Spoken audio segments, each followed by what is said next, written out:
அந்த மனிதநேயத்தை கற்றுக் கொடுத்ததுதான் கிறிஸ்துவ சமயம். இங்கே சாதியின் பெயராலே சமயத்தின் பெயராலே தொடக்கூடாது, படிக்கக்கூடாது, நீ இந்த இடத்திலே வரக்கூடாது என்று சொன்ன ஒரு கூட்ட மக்களுக்கு அப்படிப்பட்ட அடிப்படை உரிமைகளை பெற்றுத் தந்தது கிறிஸ்துவம்.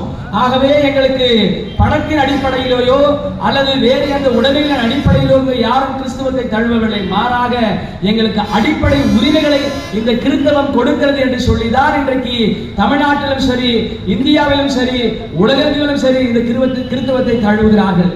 ஆக இப்படிப்பட்ட அன்பை போதிக்கிற, மனிதநேயத்தை கற்றுக் கொடுக்கிற இந்த கிறிஸ்தவ தேவாலயங்கள் மீது, கிறிஸ்தவ மக்கள் மீது, இன்னும் சொல்ல போனால் இந்த கிறிஸ்தவ பொருட்களை விற்ற இந்து சகோதரர்கள் மீது காட்டு மிராண்டித்தனமான ஒரு கண்மூடித்தனமான தாக்குதலை சில சமய விரோதிகள், மனிதநேயத்திற்கு எதிரானவர்கள் நடத்தி இருக்கிறார்கள். ஆகவே இந்த தேசம் மனித நேயத்திற்கான தேசம், இந்த தேசம் அன்பை அடிப்படையாக கொண்ட தேசம், இந்த கிறிஸ்தவ சமயம் அன்பை அடிப்படையாக கொண்ட சமயம் என்று சொல்லிக்கொண்டு, ஆகவே இந்த அன்பை போதிக்கிற கிறிஸ்தவர்களுக்கு எந்த சூழ்நிலையிலும் நீங்கள் அச்சுறுத்தலாக இருக்காதீர்கள்.